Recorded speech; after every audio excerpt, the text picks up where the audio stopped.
श्री शिवाय नमस्तुभ्यम महाराज। चतुर्थी के दिन सात गांठ वाली दुर्वा 21 ले लो और चतुर्थी के दिन गणेश जी को समर्पित कर दो। पंचमी तिथि को उस दुर्वा को उठाकर दूध में डाल दो और उस दुर्वा को दूध में डालकर उस दूध में उस दुर्वा को मल लो और जिसके सफेद चमड़ी पड़ गई हो, चर्म रोग हो गया हो, उस दूध को उस दुर्वा के साथ, दूध नहीं भी हो तो पंचमी के दिन दुर्वा का लेपन शरीर पर कर लें। आधे घंटे तक करने पर पंचमी को प्रदोष काल में स्नान कर लें। महाराज आपको चर्म रोग में आराम लग जाएगा, सफेद चमड़ी अपने असली रंग में आना प्रारंभ हो जाएगी। तो उन्होंने पूछा गणेश जी फ्री कब रहते हैं? तो हमने कहा अब ये तुम्हारे ऊपर, हमको तो मालूम भी नहीं, हम तो अपॉइंटमेंट लिए भी नहीं उनसे, तो तुम्हें ज्यादा स्मरण हो। तो आप शंकर जी की कथा करते हो, आपको नहीं मालूम कि गणेश जी कब फ्री रहते हैं? हमने कहा गणेश जी फ्री रहने का केवल एक समय होता है, एक टाइम होता है, एक पल होता है, एक घड़ी होती है कि गणेश जी महाराज हमारे घर में आ गए। गणेश जी की सबसे पहली जो आरती हो, उस आरती के समय पर अगर धूप बत्ती जलाई जाए या गोबरी को जलाकर उसमें गूगल छोड़ी जाए और गूगल छोड़ने के बाद गणेश जी का नाम ध्रुम वर्ण कह दिया जाए तो गणेश जी को तुम्हारे घर की पूजा स्वीकार करना पड़ती है। बस वो समय हम जानते, हम तो बस उतना जानते हैं कि शिव महापुराण में लिखा और मुद्गल पुराण में लिखा, गणेश पुराण में लिखा, गणेश जी का एक नाम होता है ध्रुम वर्ण। क्या नाम है? ध्रुम वर्ण गणेश जी का एक नाम होता है। जब हम धूप जलाकर और धूप लगाने के बाद में गणेश जी की सबसे पहली आरती करने के पहले अगर हम सबसे पहली आरती गणेश जी की कर रहे हो, अपने घर में स्थापना कर रहे हो, बिठा रहे हो और तुम चाहते हो कि गणेश जी मेरे घर में आके मेरी पूजा को स्वीकार करें और जो मांगू मेरा गणेश मुझे दे 10 दिन के अंदर, तो पहला नाम लेकर पुकार लेना ध्रुम वर्ण विनायक, बैठो, बस काम हो गया। वो फ्री होकर आता है, वो बैठता है अलमस्तता में। भगवान शंकर पर विश्वास रखकर एक एक पल, एक एक घड़ी, एक एक समय, एक एक नक्षत्र का शिव महापुराण में वर्णन है। यहां तक शास्त्र कहता है कि पीपल के वृक्ष की जब भगवान शिव रचना करे, पीपल के वृक्ष की जब रचना करी गई तो उस पीपल के वृक्ष में भी कौन सा समय किसका है ये शिव महापुराण वर्णन करती है। सुबह 4 बजे से लेकर 7:30 बजे तक पीपल के वृक्ष में ब्रह्मा जी का वासा होता है। 7:30 बजे से लेकर 10:30 पौने 11 बजे तक पीपल के वृक्ष में भगवान विष्णु का वासा होता है। 10:30 बजे से लेकर पीपल के वृक्ष में 11:30 बजे तक पितरों का वासा होता है। 11:30 बजे से लेकर 12:30 बजे तक पीपल के वृक्ष में आहूतों का वासा होता है। 12:30 बजे से लेकर शाम को 4 बजे तक पीपल के वृक्ष में वासुकों का वासा होता है। 4 बजे से लेकर शाम को 7:30 बजे तक पीपल के वृक्ष में शंकर का वासा होता है। 7:30 बजे से लेकर 9:30 बजे तक पीपल के वृक्ष में कुबेर का वासा होता है। 9:30 बजे से लेकर फिर कुबेर के वृक्ष में अन्य देवों का वासा चालू हो जाता है। इसलिए हमारा हिंदू धर्म कहता है, हमारे शास्त्र कहते हैं कि पीपल के वृक्ष को जब पूजा जाता है, पीपल के वृक्ष की जब पूजन करी जाती है तो सुबह 10:30, 11, ज्यादा से ज्यादा 11:30, ज्यादा से ज्यादा 12, उसके पहले पीपल के वृक्ष की पूजन कर लेना चाहिए। क्यों? क्योंकि 11:30 बजे से लेकर 12:30 बजे तक पीपल के वृक्ष में पितरों का वासा रहता है, आहूतों का वासा रहता है, फिर वासुकों का वासा आता है। पितृ किसको कहते हैं? महाराज जो पूरी उम्र लेकर चले गए और उनके भीतर अभिलाषाएं बहुत थी, मैं ये भी करना चाहता हूं, मैं ये भी करना चाहता हूं, वो पितृ हो जाते हैं। आहूत किसको कहते हैं? जिस माता के गर्भ में बच्चा जन्म ले और मर जाए, या 6 महीने का गर्भ धारण करने के बाद अवर्षण हो जाए, जीव पड़ने के बाद 6 महीने के बाद अगर बच्चा गर्भ में भी शांत हो जाता है, कुंवारी अवस्था में शांत हो जाता है, जिसका विवाह नहीं हुआ ऐसा बच्चा जब शांत हो जाता है, अधोगति में कोई मर जाता है, सुसाइड कर एक्सीडेंट में किसी भी रूप में मर जाता है तो वो आहूत कहलाता है। और बहुत ध्यान देना साहब, शिव महापुराण की कथा कहती है पितरों को भाग मिलता है, इसलिए पितृ तृप्त रहते हैं। बहुत सुंदर संवाद है। एक वामदेव नाम के शिव जी के परम भक्त हुए। शिव उपासक थे, उनको शिव योगी भी कहते थे, वामदेव उनका नाम था। शंकर की भक्ति बहुत थी। एक नियम उनने अपनी जिंदगी में ले रखा था, केवल एक नियम।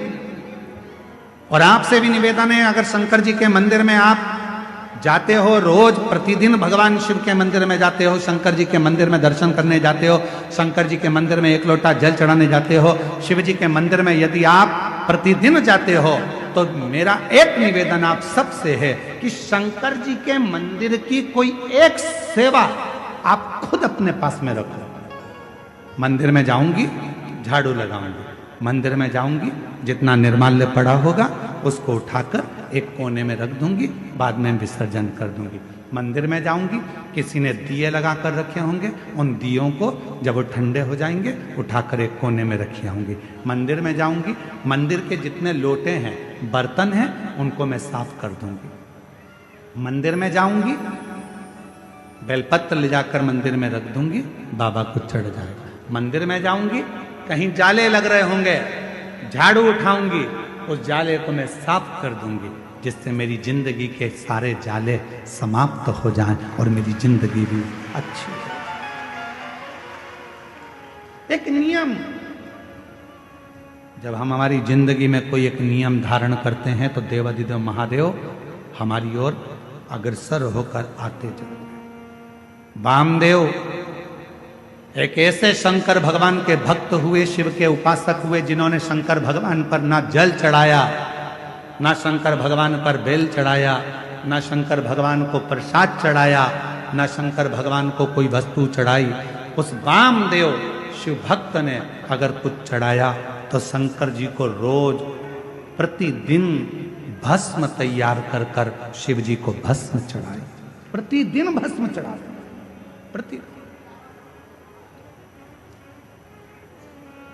प्रतिदिन भस्म। आप सबको मालूम है ना भस्म कैसे बनाई जाती है? भस्म का नियम क्या है? अलोनी गोबरी। अलोनी गोबरी किसको कहते हैं? कंडा किसको कहते हैं? एक होता है गाय का गोबर लाए, हाथ से ऐसे ऐसे थाप कर उसका कंडा बना दिया, गोबरी बना दी, ठीक है?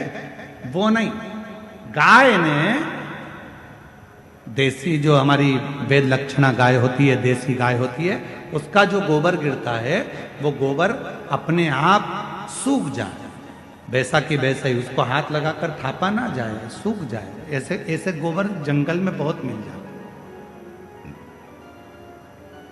उसको जलाकर अच्छा मुहूर्त देखकर फिर उसको गंगा जल छीट कर उसको जलाकर उसकी जो भस्म तैयार होती है उसको कपड़े से छान कर शिव नाम लेते हुए, शंकर का स्मरण करते हुए, जैसा जैसा शिव महापुराण में वर्णन है भस्म बनाने का, उसका स्मरण करते करते, शिव नाम लेते लेते उसको तैयार करा जाता।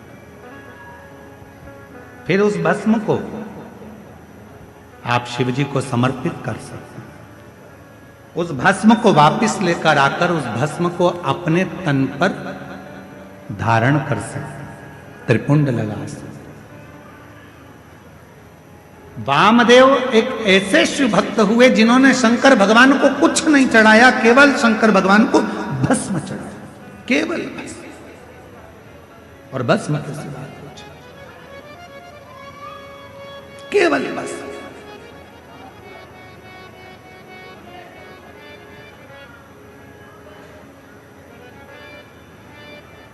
एक दिन क्रौंचारण्य पर्वत के नजदीक में क्रौंचारण्य वन में वो भ्रमण कर रहे थे। और वामदेव शिव भक्त जब क्रौंचारण्य वन प्रदेश में भ्रमण कर रहे थे, भ्रमण करते करते उन्होंने देखा कि शिवलिंग है सामने, भस्म तैयार करी। भस्म तैयार कर कर देवाधिदेव महादेव को चढ़ाकर उस भस्म को अपने तन पर धारण कर रहे थे, लगा रहे थे। तभी वहां एक ब्रह्म राक्षस आ गया, एक ब्रह्म राक्षस।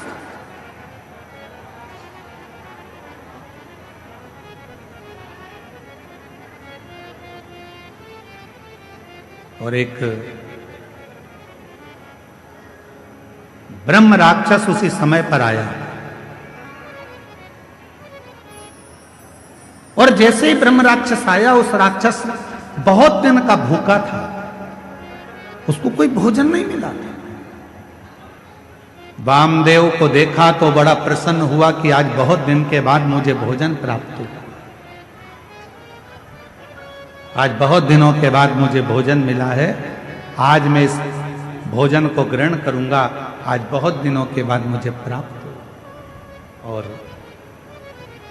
ब्रह्म राक्षस थोड़ी देर तक तो देखा, और देखने के बाद ब्रह्म राक्षस ने वामदेव को खाने के लिए उनके हाथ का स्पर्श कर लिया।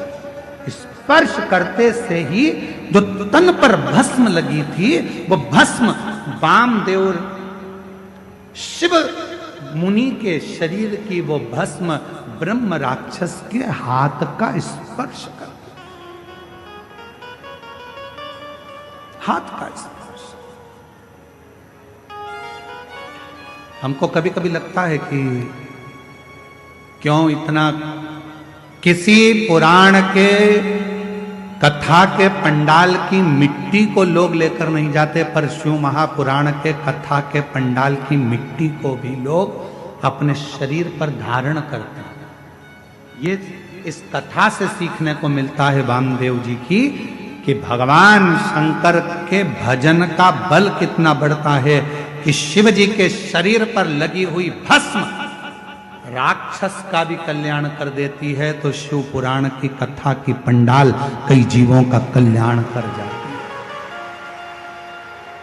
कई जीवों का।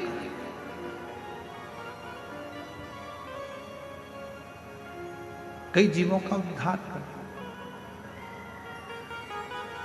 और जो जैसी भावना लाया, वो वैसा ही फलया, नहीं खाली उसे लौटाया, वो मन ही मन हर्षाया।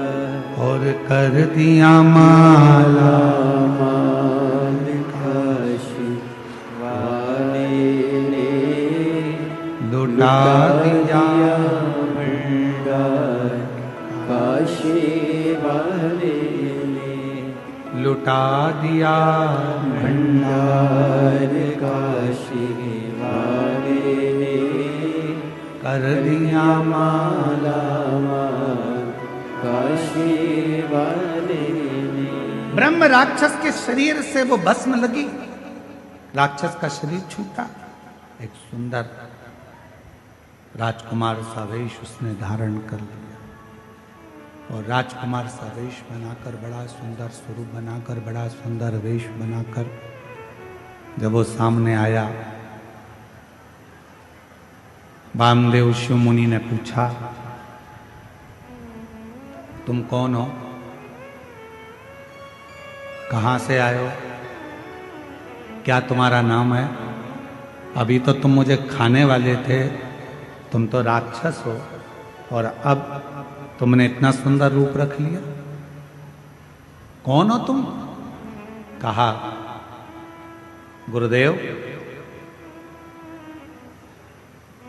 पूर्व समय में मैं पवन राष्ट्र रक्षक था, मेरा नाम दुर्जय था, रक्षा करना मेरा काम था, मेरा नाम दुर्जय था, मैं रक्षा करता था। एक गलती मुझसे हो गई, ना तो मैं कभी शंकर का उपासना करता था, ना कभी मैं मंदिर शिव जी के गया, ना कभी मैंने शंकर का भजन किया, ना कभी मैंने शिव की आराधना करी, ना साधना करी। और कोई अगर शंकर के मंदिर जाता था, शंकर को लोटा भर जल चढ़ाने जाता था, या शिव की भक्ति कोई करता था, तो उसमें मैं अड़चन उत्पन्न करता था, उसको रोकता था, रोक रहा। मेरी जीजियों, मेरे जीजाओं, मेरी बेटियों, मेरे बेटाओं, मेरी माताओं, मेरे बुजुर्ग माता पिता, स्मरण करिएगा, तुम्हारे मोहल्ले में, तुम्हारे परिवार में अगर कोई शंकर जी को एक लोटा जल चढ़ा रहा है तो चढ़ाने दो। कोई शिव का भजन कर रहा है, करने दो। कोई शंकर की कथा में जा रहा है, जाने दो। उस पर टांट नहीं मारना, उसको ताना नहीं कसना, उसको ताने नहीं देना। इस बहन ने क्या लिखा, इस बहन ने इस पत्र में लिखा ना कि मेरे जब 22 साल की लड़की मेरी चली गई तो लोगों ने ताना देना प्रारंभ करा। आप कहते हो कि शंकर के मंदिर जाओ, मैं शिव जी के मंदिर जाना चालू करी और मेरे गांव के लोग, मेरे मोहल्ले के लोग मुझे ताना देने लगे। बताओ, 22 साल की लड़की चली गई और ये मंदिर जा रही है, शंकर के मंदिर में जल चढ़ाने जा रही है। निवेदन है, कोई ताना मत दीजिए, कोई अपशब्द मत कहिए। क्यों? तुम तो ताना दोगे, पर उस ताने का जवाब जो दुखी है वो कभी नहीं देता। उस ताने का जवाब तो जिसका वो भजन करती है वो देता। गांव के लोग कहते थे 50 वर्ष की अवस्था होने वाली है, क्या क्या औलाद होगी? क्या वो 22 साल की लड़की वापिस आएगी? पर उसके यहां देर है, अंधेर नहीं। और वो जब कृपा करता है तो छप्पर फाड़ कर दे देता है। जब क्या हो सकता है, क्या दे सकता है? मेरा नाम दुर्जय था, ब्रह्म राक्षस कह रहा है मेरा नाम दुर्जय था। कोई मंदिर जाता था तो ताने देता था, कोई भगवान के भजन में जाता था तो उसको ताने देता था।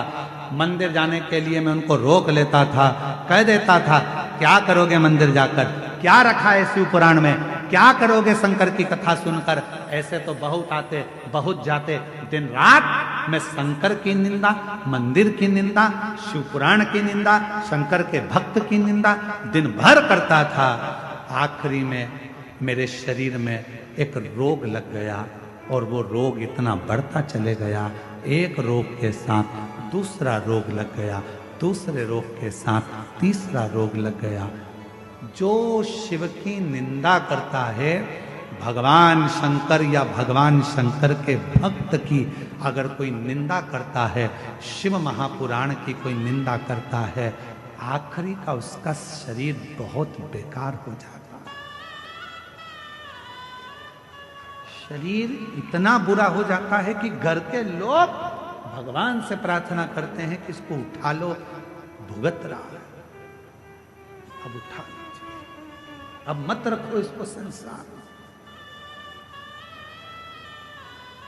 शिव निंदा, देव ऋषि नारद ने शंकर भगवान की निंदा करी, बंदर का मुख लगा। भगवान विष्णु ने शंकर जी की निंदा श्रवण करी, घोड़े का मुंह लगा, हयग्रीव अवतार हुआ। शिव की निंदा जो करता है आखिरी में उसको भोगना पड़ता ही है, भोगना ही पड़ता है। आप कथा में नहीं जा सकते, मत जाओ, पर किसी को ये मत कहो कि शिव पुराण सुनकर क्या करोगे, क्यों इनके चक्कर में पड़े हो, क्यों क्या करना, शंकर जी की कथा से क्या मतलब है, काय को जा रहे हो, क्या मतलब है, क्या रखा है शिव पुराण में, क्यों शंकर जी के मंदिर में एक लोटा जल चढ़ाना। शिव की निंदा करने वाले की गति आखिरी में ऐसी हो जाती है, ये हम नहीं कह रहे, ये दुर्जय की कथा वामदेव मुनि की कथा कह रही है। दुर्जय कह रहा है कि मैंने केवल एक काम करा, जो शिवालय जाता था उसको ताने देता था, जो कथा सुनता था उसको अपशब्द कहता था, लोगों को मंदिर देवालय शिवालय से दूर करता था, लोगों के हृदय में भगवान के प्रति बैर उत्पन्न करता था। मेरे शरीर में एक रोग हो गया, वो रोग ने मुझे घेर लिया, आखिरी में वो रोग बढ़ता चले गया और मेरे प्राण छूट गए, मर गए। सारे भोग भोगे मैंने, जितने नरक के सब भोगे मैंने, आखिरी में भी नरक कम पड़ गए मेरे भोग भुगताने में, तो मुझे राक्षस बनाकर जन्म दे दिया और राक्षस बनकर मैं फिरता रहा। जब मैं राक्षस बनकर नीचे आ रहा था, उसी समय पर मुझे शंकर का गण नंदी मिला और नंदी से मैंने पूछा कि मुझसे बहुत बड़ी गलती हो गई, मेरा प्रायश्चित क्या होगा, मेरा शरीर कैसे छूटेगा, मैं इस राक्षस की योनि से कैसे छूटूंगा। तो नंदी ने कहा था, यदि कोई शंकर का भक्त तन पर भस्म धारण कर कर जा रहा होगा, उसकी भस्म तेरे शरीर से लगेगी और उसी पल तुम मुक्त हो जाएगा, उसी पल मुक्त। हमसे लोग कहते हैं गुरुजी शिव महापुराण की कथा के पंडाल में जो लोग आते हैं वहां की मिट्टी को सिर से लगाते हैं, किसी को बीमारी होती है तो वहां लगा लेते हैं, आखिर इस मिट्टी में ऐसा है क्या? हम निवेदन करते हैं इस मिट्टी में कुछ नहीं है, पर इस मिट्टी में इतना जरूर है। इतने शिव भक्त एक साथ बैठकर जब अखंड जाप श्री शिवाय नमस्तुभ्यम बोलते हैं और भगवान की कथा का रस तत्व ग्रहण करते हैं तो वो मिट्टी भी चंदन बन जाती है, भस्म बन जाती है, तो जीव का कल्याण। श्री शिवाय नमस्तुभ्यम। सभी माताओं, बहनों और भक्तजनों से हाथ जोड़कर निवेदन है कि अगर आप इस वीडियो को YouTube पर देख रहे हैं तो इसे लाइक करें और हमारे चैनल को सब्सक्राइब करना न भूलें। भविष्य में आने वाले वीडियो की जानकारी के लिए बेल आइकॉन दबाएं। कमेंट बॉक्स में हर हर महादेव अवश्य लिखें और इस पुण्य के कार्य में अपने दोस्तों और परिवार को भी शामिल करें। इस वीडियो को उनके साथ शेयर करें ताकि वे भी इसे सुनकर लाभ उठा सकें। श्री शिवाय नमस्तुभ्यम। हर हर महादेव।